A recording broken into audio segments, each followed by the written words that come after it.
The family home where I grew up in was located less than 70 yards from these railway tracks, and I guess it was only natural that from my earliest childhood I was mesmerized by these strange-looking mechanical devices which seemed to possess unlimited power.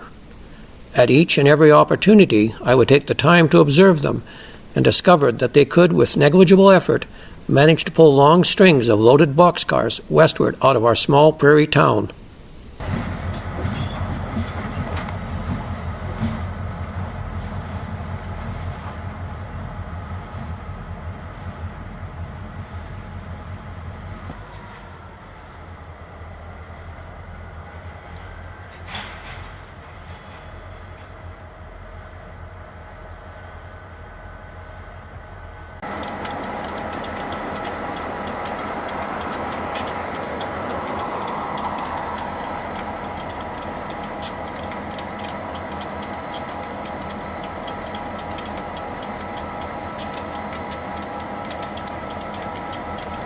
Because both the railway tracks, and of course the trains as well, are long gone from this district, I had no choice but to delve into my old VHS tapes to find enough material to produce this video. When that film was shot so many years ago, it was physically impossible to shoot a train video from any one position. Therefore, I would place myself at various vantage points and shoot whatever I felt was necessary, regardless of the day or the month. Please forgive me, as this finished product is indeed most amateurish, and any film critic will clearly see that the time of day, as well as seasons of the year, simply do not blend together from one video clip to another.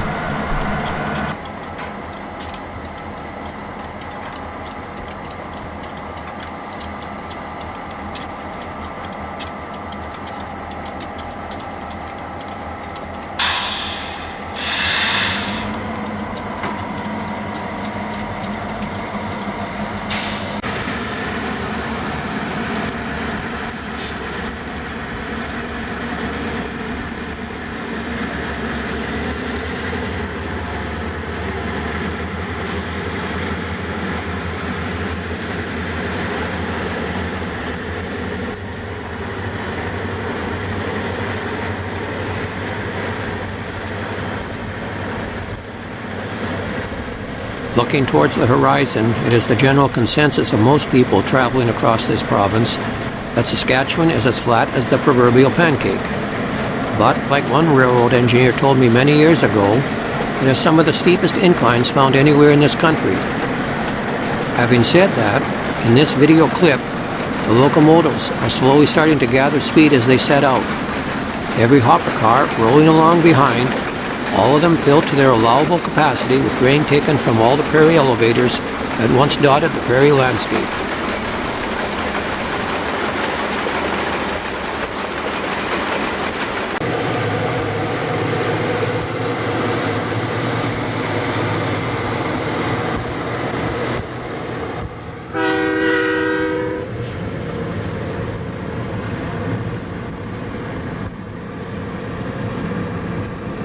The train continues its impressive acceleration as our small Saskatchewan village fades into the background.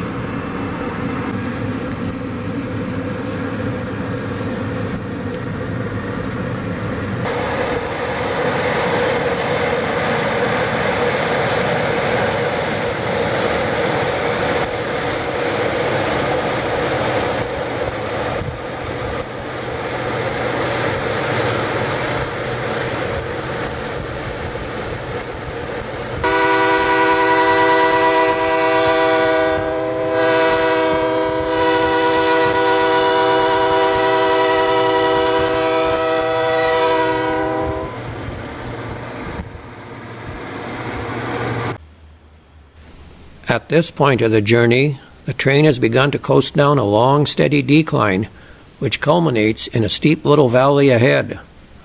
With the throttles on all four engines retarded, and with the application of electric dynamic braking, the engineer must start to minimize his speed at all cost, for what lies ahead of him will not only determine the safety of the train crew, but whether his lengthy cargo will ever see its intended destination. In 1904, a wooden trestle was constructed across the valley's narrowest span, built with only the strength of horses and human ingenuity. This photo was taken shortly after completion, but less than 15 years later, railway inspectors had found that the entire structure was slowly sinking into the floor of the valley because of the extreme sandy soil upon which it stood. By 1924, it was decided to completely cover this framework with earth, dug out of a hillside embankment approximately half a mile away. A steam shovel, mounted on a railway carriage, loaded the dirt onto open-topped hopper cars that were then shunted out over the bridge, and they deposited their contents through the use of steam-powered cable controls. Unfortunately, the ground continued to shift over the years due to all the heavy traffic this trestle had to endure. And in 1972, when this photo was taken, it is quite evident that the track is settling at different places into the valley once again. By 1979, the decision was made to remove the entire roadbed, and with the use of bulldozers, road graders, and earth scrapers, the trestle was not only raised but widened at the same time. With the addition of new heavy ballast, the track was made perfectly level, and as can be seen in this photo, the grain trains would resume their usual allowable ground speed.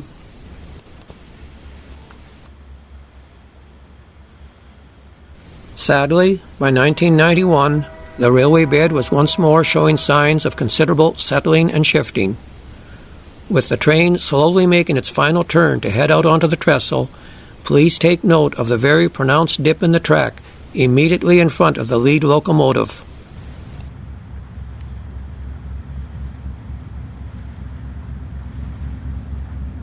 The engineer will naturally maintain that slow, steady speed that is required as the entire train safely traverses the trestle. Once the locomotives are on solid ground, and the last of the grain cars have passed over the lowest point, then these railroad iron horses will display the awesome power that I have witnessed so many times in the past.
When one takes into account that the average gross weight of a hopper car is approximately 130 tons, and each of these boxcars are in the vicinity of around 80 tons, then it is nothing short of amazing that these four locomotives are able to accelerate up the long winding incline out of this valley, pulling that amount of tonnage, and continue to easily hold that speed as they head westward.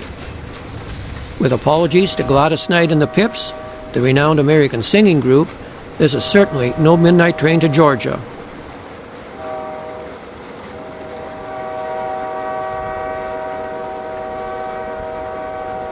It's just a lowly Canadian Pacific freight train, loaded with grain and traveling forth to help feed a hungry world.